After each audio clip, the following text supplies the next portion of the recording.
and so fast. How did she get the opportunity to go into bobsled? Were you around for that, or did you come later when she was already? I met her bobsled? when she had really just started it, been introduced to the sport. Okay. And it started with one of her college coaches. She ran track at University of Illinois. She was an All-American and decided not to go pro. She would have gone pro in shot put, but she just didn't really see that as a future for her. And so she just became a personal trainer, and she worked with elite athletes, and she was phenomenal at it, but still had that fire inside of her that I'm not done competing. Right.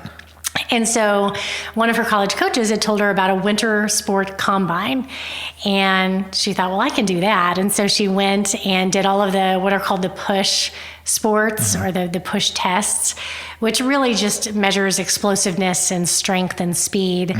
And she set records at the combine, and they talked her into doing bobsled. She's like, but I hate roller coasters. I hate fast cars. That was not her thing. Yeah.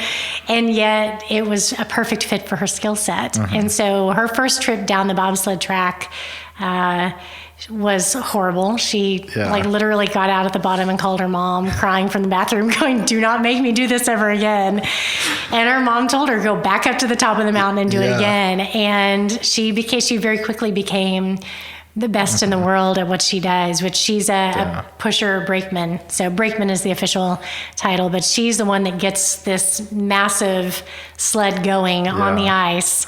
And then, has to basically hunker down in the bobsled and maneuver with the pilot until they get to the end. And it is, if you ever get a chance to be by a bobsled track, it's terrifying. I'm sure it is. I don't know how skeleton and loose people do chaos. it. It's insanity. But it's, so she kind of, again, was just pursuing her desire to be competitive again. And now here she is in her 30s and third Olympics awesome. And hopefully winning gold.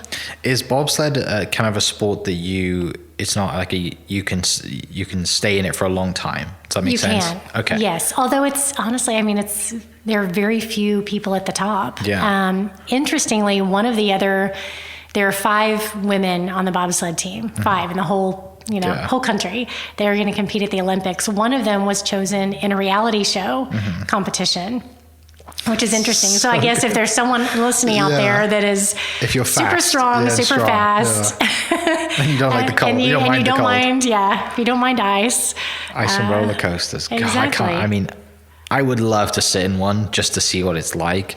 Yeah. But again, I would probably never like to do it again because it's nuts. You couldn't pay me to go down a bobsled track. It's crazy. And it's been really cool to kind of follow you and then follow her through you and see that, she's through the Olympics, she's done stuff with Ralph Lauren and then, the big Kim Kardashian thing, which is massive, right? The new, because it was her and a bunch of other athletes. It wasn't just her, right? Right. Well, I think there were 5 total athletes. She ended up being the one that was featured by Kim Kardashian on her Instagram page, which was, and it's so funny because I fought so hard for that endorsement for her. And Ralph Lauren was not going to allow her even to do it. They said, well, we have sleepwear and, intimates and shapewear. I'm like, yeah, but you're not Skims and she's not wearing Polo Ralph Lauren sleepwear in your ads. So let's make this work. And so we made it work. And that's probably to date, that's my favorite thing that we've done with Asia.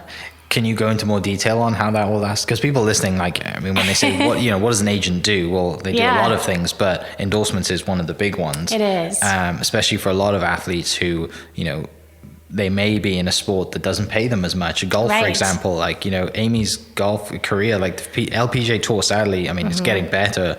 It is. With the announcement of them putting more money in the US Open this year and more years. But, those girls, compared to the men, do not make as much money. No, right? and I think it's endorsements is massive. It is in that sense, particularly for Olympians, because quite honestly, most Olympic sports don't have the following. They don't have the money. It's been an interesting topic of just a perspective shift for even a lot of the football players that I represent. They understand that they have the contracts they do because football has tons of fans and tons of TV time. And because there are tons of fans, they get the much larger contracts. They can make millions of dollars. It doesn't mean that Olympians are less talented, didn't work as hard, aren't as focused, aren't as disciplined, all those things. In fact, the Olympians that I've been around, they're truly doing it for the love of sport. Yes. That's because the definition there's no money of in it. Yeah, for sure. To be an Olympian outside of sprinting is the definition. Right. And unless you're, Michael Phelps. Right, sprinting or swimming. Some, huge, highly decorated champion, you're certainly not going to see millions of dollars in endorsements. Right. And so that was my learning curve when I started representing a bobsledder was, well, how do you make money? And she explained, well, we get a little stipend from the foundation the Bobsled Federation. I was like, that's it? Yeah. Like, how do you survive? And a lot of them work odd jobs. They teach lessons. They do training. Yeah. And so she has put herself through this to get to where she is now. And she works incredibly hard. She's incredibly talented. And so I told her years ago, again, when she had not even made an Olympic team and was brand new to the sport, I said, we're going to focus on building a brand around you, and we're going to see what we can do with it and get money in your pocket so you don't have to work 3 jobs and train full time to do what you're really passionate about. And so I started, it started with her back in the very beginning, just trying to get exposure for her. And fortunately, with my work with the NFL, I had developed enough connections with media outlets. I literally, we crashed the Winter Olympic Summit in Park City. She wasn't invited. Yeah. She wasn't one of the invited Olympians to go do interviews with the media. But I had a friend with USA Today and said, hey, if we show up, can you just do a photo shoot with us? And just pretend like we're supposed to be there. And he said, sure. And so we did. And thinking that I was just, going to try to get her in the environment and introduce her to some people. And her picture ended up on the cover of USA Today the next day. And suddenly it was okay that we were there. We ended up doing all of the press. Yeah. We started talking to, that's when we met Polo, Ralph Lauren, and started meeting some of the brands that we now work with.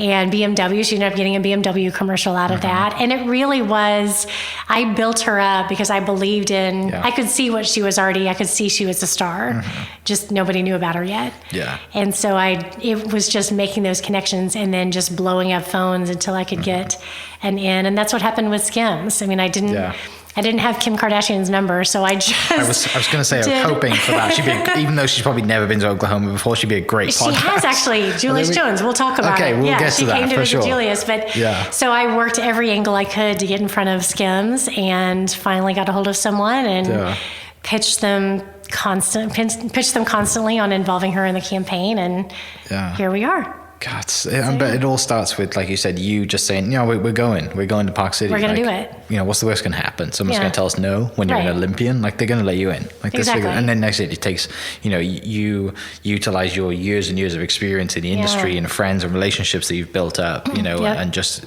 your network and spiderweb and whatever you want to call it of people that, you can say, hey, this girl's special, and then they trust your word. And like I said, this happens. And you wake up the next morning and you're like, I would have loved to have been in the room when you just gave her the cover and you're just like, hey, look at this. Check this out. Like, that's you. And you're actually like, this is on the cover.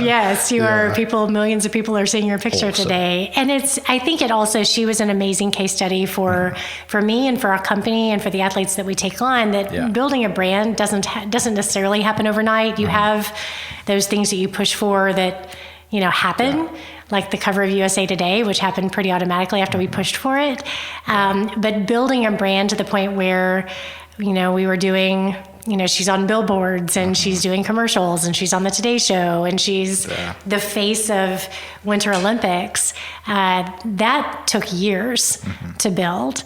And I think people get in a hurry now, and especially because they see TikTok stars and YouTube stars and going, oh, I can become a success overnight for doing nothing. And yes, some people can, but the vast majority of people and certainly athletes, it takes time to do something like that. Well, and the thing is, because it's taken time, you can and you've built up a brand, it's sustainable too. Yes. Right? Like, you can, keep this going rather than literally a 15-second TikTok video or whatever it is, like that's it. You know, like Sure. you know, one person. It's hard for some people to build that into a brand, but you've built it into a brand. Yeah. And you know, it's awesome to see.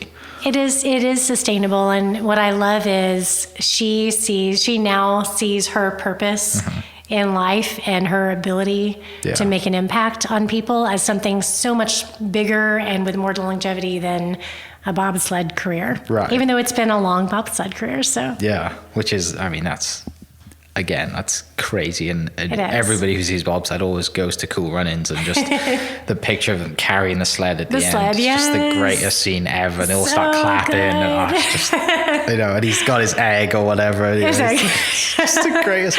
Oh, if you haven't seen that. I mean, I watched that movie on VHS. That's how old that movie is. Yeah, I love it.